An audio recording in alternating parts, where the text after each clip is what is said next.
Hi, എല്ലാവർക്കും നമസ്കാരം. അപ്പോൾ ബിഗ് ബോസ് സീസൺ 6 40ാമത്തെ ദിവസം. ഇന്നത്തെ ജയിൽ നോമിനേഷനിൽ നോറയും ജാസ്മിനുമാണ് ജയിലിൽ പോകാൻ തിരഞ്ഞെടുക്കപ്പെട്ടത്. അങ്ങനെ നോറയെയും ജാസ്മിനെയും ക്യാപ്റ്റനായ ജിൻഡോ ജയിലിൽ അടച്ച ശേഷം മുത്തുകോർക്കുന്ന ടാസ്ക് കൊടുക്കുന്നു. എന്നാൽ വൈകുന്നേരത്തെ ആഹാരം കൊണ്ടു കൊടുക്കുവാൻ വേണ്ടി ജിൻഡോ ജയിലിലേക്ക് കൊണ്ടുപോകുന്ന ഒരു സന്ദർഭമാണ് ഞാൻ ഇപ്പോൾ കാണിക്കാൻ പോകുന്നത്. കാരണം ജാസ്മിൻ എന്ന വ്യക്തിയുടെ ആ തനത് സ്വഭാവം, ഭക്ഷണം കൊണ്ട് കൊടുക്കുന്ന ജിൻഡോയുടെ ഒപ്പം പോയ ഗബ്രി ആഹാരം അകത്ത് കൊണ്ട് വെക്കുന്നതിനിടയിൽ ജാസ്മിനെ പിടിച്ച് ഹഗ് ചെയ്യുന്ന ഒരു രംഗമാണ് ഞാനിപ്പോൾ കാണിക്കുന്നത്.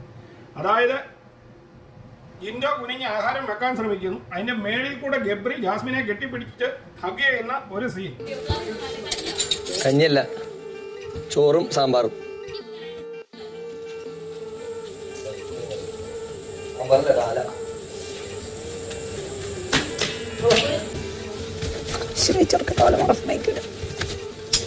മതി, എത്ര മതി, എത്ര മതി.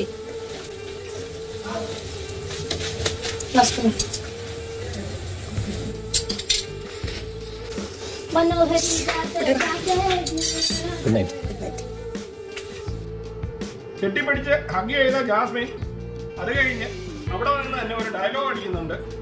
നമുക്ക് ആ വീഡിയോ ഒന്ന് കണ്ടു നോക്കാം.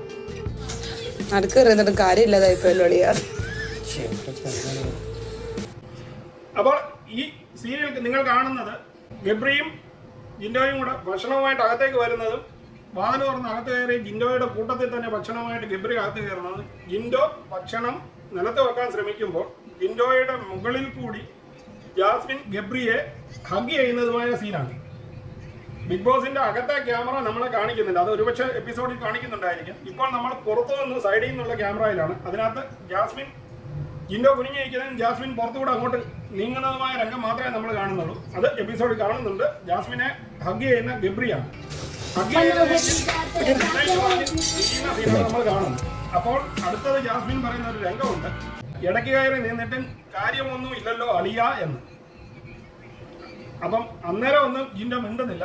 അത് കഴിഞ്ഞ് ഗബ്രി അങ്ങോട്ട് നീങ്ങിക്കഴിഞ്ഞ് ജയിൽ പൂട്ടിയ ശേഷം ജിൻഡോ ചോദിക്കുന്നുണ്ട്, നീ എന്തോ ആണ് ഉദ്ദേശിച്ചത്? അപ്പം ജാസ്മിൻ ഒന്നും അറിയാത്ത മാതിരി ചോദിക്കുന്നത് എന്താണ്. അപ്പം പറഞ്ഞു, നീ എന്താണ് പറഞ്ഞത്? ഇടയ്ക്ക് കയറി നിന്നിട്ടും കാര്യമൊന്നും ഇല്ലല്ലോ എന്ന് പറഞ്ഞത് എന്തുദ്ദേശിച്ചാണ്? ഞാൻ അങ്ങനെ പറഞ്ഞേ ഇല്ലല്ലോ. നിങ്ങൾ ഹഗ് ചെയ്യുമ്പോൾ എന്തിനാണ് അങ്ങനെ പറഞ്ഞതെന്ന്.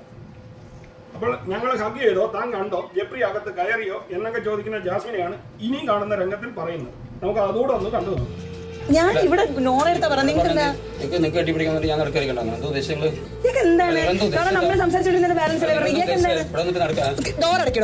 ചുമ്മാ തന്നെ തനി കണ്ടില്ലേ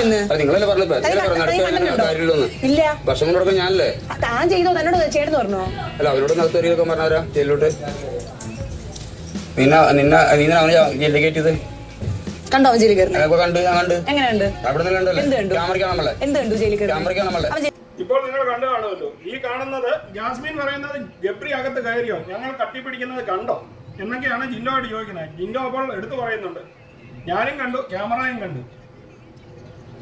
അത് എല്ലാവർക്കും മനസ്സിലായി, താൻ ചുമ്മാ പോടോ എന്നൊക്കെ പറയുന്ന ജാസ്മിൻ പിന്നീട് അതിനെ വെളുപ്പിക്കാനാണ് ശ്രമിക്കുന്നത്. നോറ ഒന്നും മിണ്ടാതെ അകത്തിരിക്കുന്നുണ്ടെങ്കിൽ ജാസ്മിന് പിന്നീട് മനസ്സിലായി ജിൻഡോ ഇത് വിഷയമാക്കുമെന്ന്.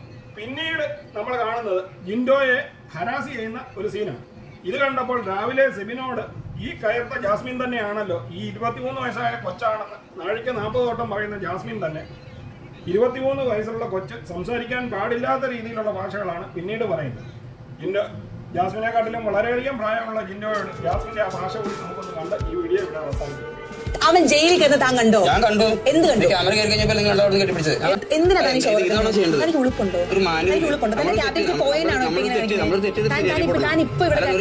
എന്നാ താനാണ് ഇവിടെ കിടക്കാൻ ഏറ്റവും അർഹതയുള്ള ആൾ. തുറന്നു കയറുക. എങ്ങനെ കയറാനാണോ? തന്നെ ക്യാപ്റ്റൻസിയിൽ ഏറ്റവും ഭയങ്കരമായിട്ടുള്ള വാഗ്വാദങ്ങൾ നടന്ന സീസണായിരുന്നു സീസൺ 4-ൽ റോബിനും ജാസ്മിനും തമ്മിൽ. അന്ന് പോലും കാണാത്ത അത്ര വൾഗാരിറ്റിയുള്ള വേർഡുകൾ ഉപയോഗിക്കുന്ന ബിഗ് ബോസ് സീസൺ 6-ലെ ഈ രംഗം കൂടി നമുക്ക് ഒന്ന് ഓർത്തു വെക്കാൻ പറ്റിയ സീനാണെന്ന് മനസ്സിലാക്കാം. താൻ വീണടത്ത് കിടന്ന് ഉരുളുന്ന ജാസ്മിനെയാണ് ഈ സീനിൽ ഉടനീളം കാണുന്നത്. അതായത് കഴിഞ്ഞ ദിവസങ്ങളിൽ ജിൻഡോ പ്രവർത്തിച്ച അതേ പ്രവൃത്തി എന്താണ് പറയുന്നത് അത് തന്നെ തിരിച്ചു പറഞ്ഞുകൊണ്ട് നിൽക്കുന്ന ജാസ്മിനെയും പിന്നീട് താൻ പോടോ എന്ന് പറയുന്ന ജാസ്മിനെയും നമുക്ക് ഇതിനിടയ്ക്ക് കാണാൻ പറ്റുന്നു. അപ്പോൾ നിങ്ങൾക്ക് ഈ വീഡിയോ ഇഷ്ടമായെങ്കിൽ ചാനൽ ലൈക്ക് ചെയ്യാനും സബ്സ്ക്രൈബ് ചെയ്യാനും മറക്കാതിരിക്കുക. വീണ്ടും അടുത്തൊരു വീഡിയോയിൽ കാണുന്നതുവരെ നിങ്ങൾക്ക് എല്ലാവർക്കും ഗുഡ് ബൈ.